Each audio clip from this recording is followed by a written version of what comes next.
Ah, man, this book.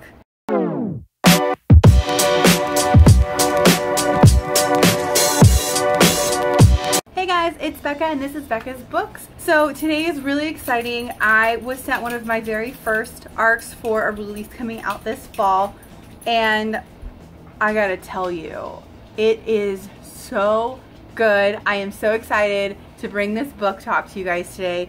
Today we are going to talk about Nixia by Scott Reintgen, and I'm so sorry if I said your name wrong. I tried to look it up and I couldn't find it.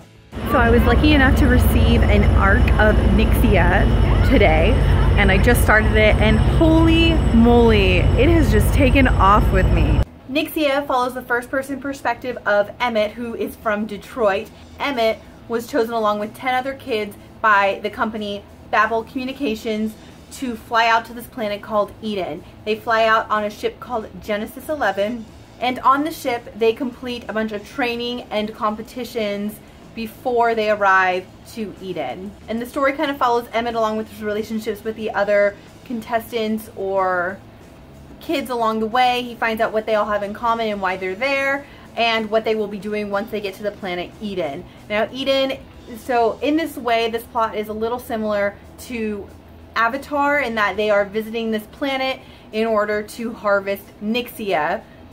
And Nixia is basically this foreign substance that you can almost do anything with. You can manipulate it in your mind to become almost anything. And it's very, very valuable, and this company wants it. And the reason they are sending this group of kids is because the natives on the planet Eden, the Adamites, value children and only allow children on their planet. So they are training these children to go onto the planet during their trip out to Eden. And then we kind of go from there. Now the 10 children chosen are from all over the world, so they do have a language barrier. They wear a Nixian mask that helps translate what they say so they can communicate with each other. This also gives you one of the most diverse casts I've ever seen in a YA sci-fi book. It is absolutely wonderful, and I really enjoy getting to know all of these characters. Holy crap, guys. This book was so well done. It was so good, and holy moly, do I have a book hangover now. I'm gonna have to reread this book a couple of times. This was so good. I just could not believe how well developed all the characters were, how well the plot moved, how good the action was. You could picture every scene.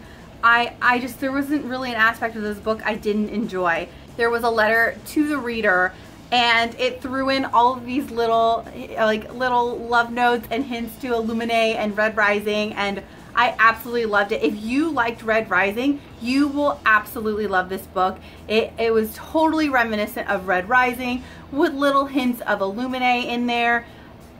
Such a good book. So well done. And if you are a sci-fi fan, or like I said, a fan of Red Rising or Illumine, I know you'll enjoy this book. So what I really liked was there was just an excellent narrator. Emmett, our main character, does such a good job of conveying everything that's going on. The writer does a good job of showing us who everybody is through his eyes and what is going on.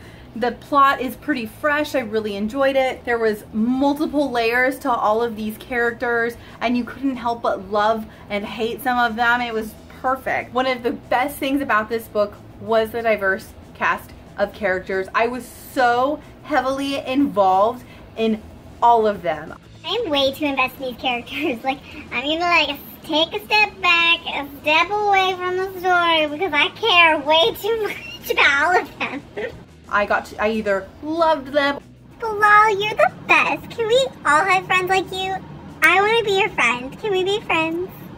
Or I hated them. What is your deal, Isadora? Why you gotta be so rude? Or I wanted them to do something. Cha ya! Yes, Emmett. Thank you for punching Longwee. You deserve it, Longwee. You deserve it. Or I didn't want them to do something. Longwee, you are so complicated. Why? Just relax, just chill. Life will be better. I absolutely loved what he did with these characters and how multi-layered he made them and how human they were and how much I could relate to them or not relate to them. It was wonderful, and I absolutely enjoyed every minute of reading through Emmett and getting to know everyone else through his eyes. The pacing of the novel was so good. I could not put this arc down at all. Oh snap, what? Change the game up. I just wanted to finish to the end, and then when I got to the end, I was so mad it ended. It's over? That's it? What do I do now? What do I do? And I'm still so mad it ended. What am I gonna do? What am I gonna do, huh? I know. Oh, I'm trying to film here. He needs to be comforted. I don't know if this was done on purpose, but there were some subtle nods to other fandoms that I totally loved. If it wasn't done on purpose, then I just saw it. So thank you for that. For this being a debut novel, I was so impressed with the writing. I really enjoyed the biblical references. So Babel Communications, I don't know if any of you are familiar with the Tower of Babel, which is a biblical story. It takes place in Babylon. So all these different cultures get together and they kind of decide they don't need a god and they can do it themselves. So they make their own language so they can build up this tower. And God basically said, kind of smites them, right? Makes them speak all different languages. And so they all kind of freak out and leave, and it's this abandoned tower, and that is called the Tower of Babel. So they're all from different parts of the world. They wear this Nixia mask that helps them translate their language, so they're all on the same page and they all can understand each other. So knowing that, I think it was really cool to have that kind of like playing in the back of your head while you were reading this. Also, where you can find the Tower of Babel story is in Genesis 11, and the name of the ship that they're flying to Eden on is Genesis 11, and I absolutely loved that so much. I love little nods to mythology and religion woven into sci-fis like this. It's kind of a treat for me, and I'm excited to see how it plays out in the next book because this will be a series. One of my favorite things, they have to do competition.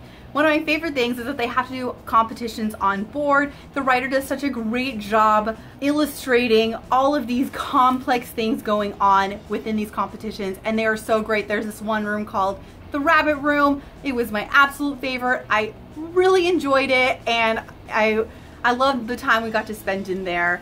I rated this book 4.5 out of 5 stars, which is so high for me. I only think I've rated like Harry Potter and a couple of maybe Neil Gaiman books 5 out of 5, but 5 out of 5 is like perfect, and this book was almost there. It is so good. You have to pick it up. It is being released September 12th. I think I'm going to pre-order it because I definitely want a copy of this book, like a physical copy of this book, just because I enjoyed it so much, and it's definitely a new favorite book of mine. I can't wait to get Mike to read this, because just because of how much he loved Red Rising. He's absolutely gonna love this book. So I need to stop because I'm just like gushing over this book. It was so good, and this book hangover is so real, guys. It's so real. I can't with the book hangover. Alright guys, thank you so much for joining me on this week's Becca Book. What did you think? Are you a big sci-fi fan? Is this something that you think you might pick up in September? Let me know down below. Don't forget to give this a thumbs up if you enjoyed it. And if you want to see Mike, go ahead and hit that subscribe button for future videos. Bye guys.